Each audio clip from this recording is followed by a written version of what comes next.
Hi friends, it's Roxiano here, and we need to talk about some of the latest implementations voted on by the Aavegotchi DAO. Hold your opinions until the end and remember to always do your own research. If you own any gotchis or ghost crypto, you are part of the DAO and can vote on any of the proposals that get rolled out. Just thought I should mention that. Coder Dan's recent Discord announcement pretty much sums up the changes to the DeFi project regarding token investment and gameplay features.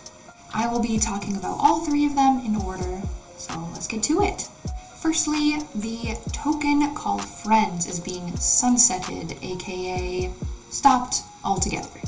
I touched on this briefly in the last video. In short, the token has been used since the dawning of Aavegotchi to incentivize the liquidity staking of Ghost, which is Aavegotchi's main native crypto token, so that more people could trade it with other tokens, maintaining its utility in the early days of the project. The only way FRENS could be spent was on raffle tickets for various Aavegotchi-related NFT raffles, like for wearables, land parcels, and Aavegotchis themselves.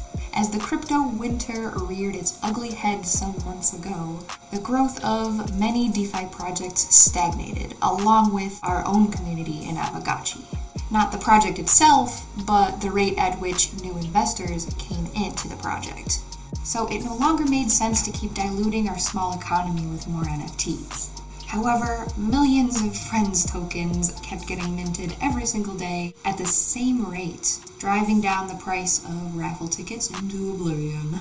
The days of flipping said tickets for profit were over.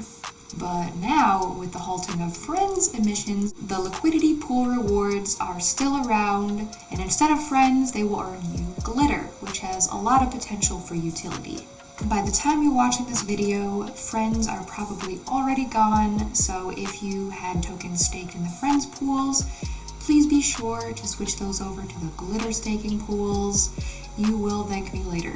So, with FRENS gone, a new opportunity arises. Since free raffle tickets are no longer being given out, you can probably guess what that'll mean for future raffles. I will explain what I mean by that in a minute. Recently, a new feature was announced, Fake Gotchis. This is a community-made NFT collection made of Gotchi-related art that you may trade and display in the Gotchiverse. To contribute to this collection, you will need a fake Gotchi card to mint one original piece up to 200 times. In this announcement, it saith that the distribution of said fake Gotchi card will involve first the rarity leaderboard rankings, then most importantly, a drop ticket raffle. See how it's all tying together? This will most likely be the next drop ticket raffle, before the eventual land parcel raffle and or Aavegotchi haunt raffle, but all of those would require drop tickets. So at the time of recording this video, raffle tickets are selling for about 2 Ghost each. This is the cheapest they've ever been.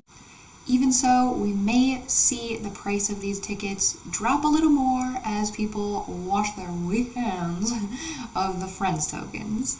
The announcement of the next raffle date will most likely put the raffle tickets back into demand. Before you get excited though, hold on a second.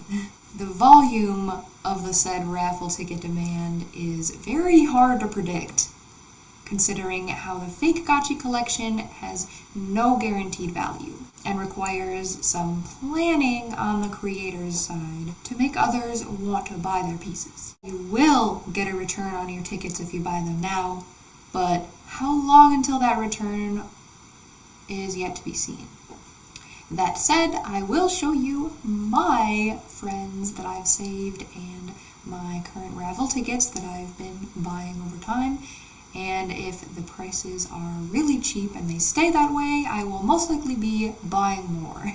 Here I have the FRENS pool that has recently shut down. I have removed all my staking from there in the pools. But this is my balance that I haven't spent. I've been saving it up for a really long time. And I did sleep on the latest raffle, which was the decorations raffle, the Gacha decorations. But this will get me 9 drop tickets. And as you can see, they are 10,000 friends each, and I currently own 51. When I spend my friends on them, I will own 60. So that's where I am currently, folks, with the drop tickets. I do hope to win some fake Gacha cards so that I can make even more art for y'all. I know I'm already getting at least one of the fake Gacha cards because my Gacha Wish Bish is on the XP leaderboard, and I've already planned how I will use that. It will be for my OG NFT collection, which won't be a lot of them, but I will give them to the people who have already supported me in my project on OpenSea. So I'm glad to give back to y'all. And after that, anything is fair game. The next topic oh god, I need to sneeze. No, it's gone. Okay. The next topic at hand is that the DAO has voted to scrap the Ghost Matic liquidity pool rewards. This is a notable pool because it incentivizes liquidity for swapping between Ghost and Matic. If you interact with the Aavegotchi on the reg, chances are you make Ghost through rarity farming or trading on the Bazaar, which is the Aavegotchi marketplace.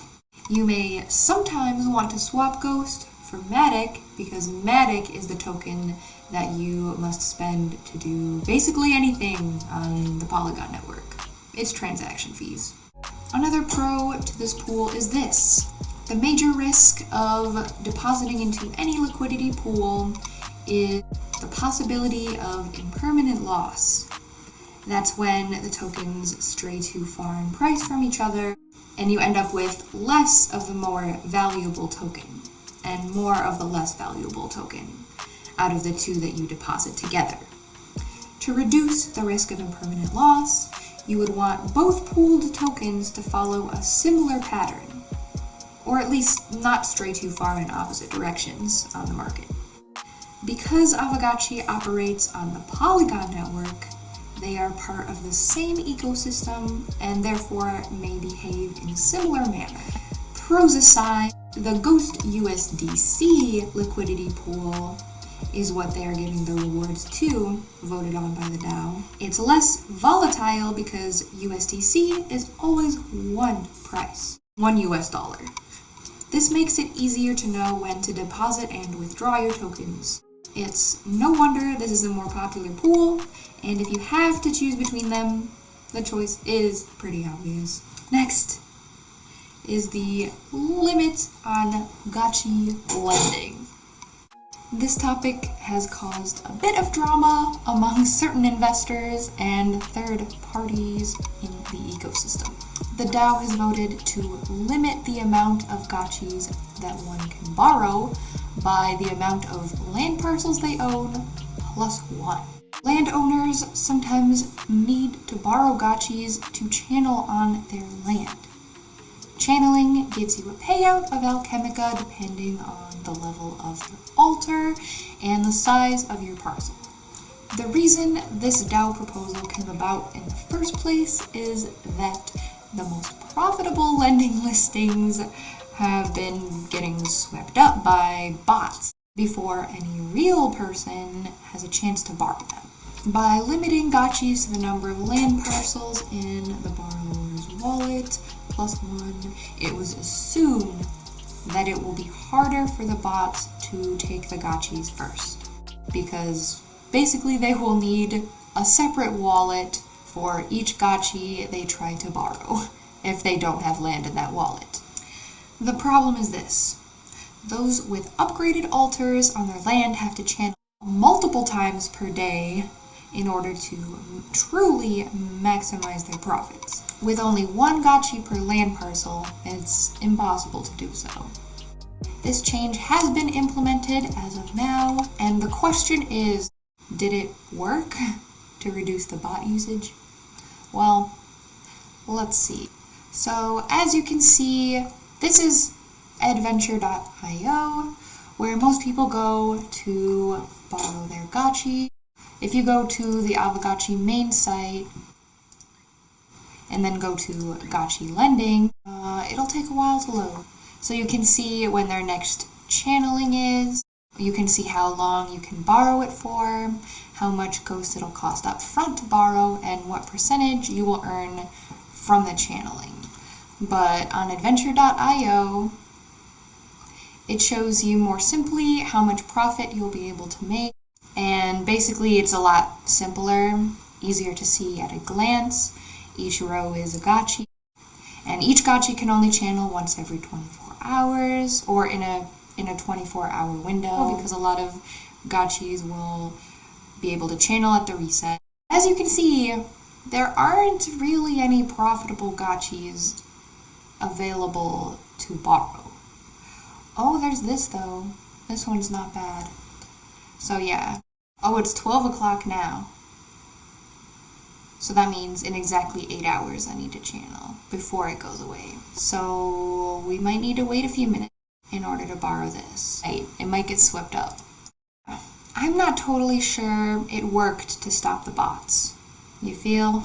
You can barely even borrow gotchis in advance to channel your parcels. Yeah, it looks like this gotchi is already no longer available. It probably got borrowed as soon as it turned to 12:01. So that's pretty unfortunate. And it's no longer here on the lending listings either. If you see this symbol here, the gray and pink symbol, that represents the gotchi vault. It means that these gotchis were put on the market by the gotchi vault, and they belong to people who deposited their gotchis in the vault to be like auto-listed, basically. So if you were to borrow one of these gotchis, you can basically channel on any piece of land that was also deposited into the gotchi vault. So if you don't own gotchis and you don't own land, you can borrow one of these gotchis and channel and make some alchemica for yourself. I find it really hard to borrow gotchis to channel on my parcels. So here they are. My 2 parcels are in the vault, and I can withdraw them whenever I want to. This shows how many times my land has been used, and I get like a small percentage of payout each time that my land gets used. So yeah, if you own land and not enough gotchis to farm on it, you can send your parcels to the gotchi vault to be channeled on. But with the lending limits, your land is much less likely to be used, because it requires gotchi borrowers to already have land in their wallet. There's already a surplus of channelable land in the vault, but not really enough gotchis to go around. On the bright side, the current deposit fee for gotchis has gone down to 0 ghosts, so that means free auto petting. Anyway, Pixelcraft is not planning to implement any official land lending protocols anytime soon. Without that, all we have is basically an oversaturated monopoly on third-party land lending. But to be honest, there may not be a demand for it. Hear me out. Everyone wants their land to be farmed on all the time, but who has so many gotchis that they need to borrow land? Gotchis are more expensive, and they can only channel on land once per day. Ultimately, the only incentive to upgrade your altar right now is to decrease the spillover rate. The less spillover, the more crypto you get to keep. It's not such a bad trade. Altar channeling is currently the best way to farm in the Gotchiverse, and no matter how you do, you're going to see a return if you're consistent every day. I channel with 2 gotchis on 2 medium-sized land parcels, and I'm able to afford almost everything Pixelcraft releases to the crafting table thus far. You make it if you build it. Thank you so much for making it this far into the video. I'm not saying goodbye anytime soon, friends, and hopefully I can start making videos more often again. The future of Aavegotchi continues to be bright from my perspective anyways. Happy farming!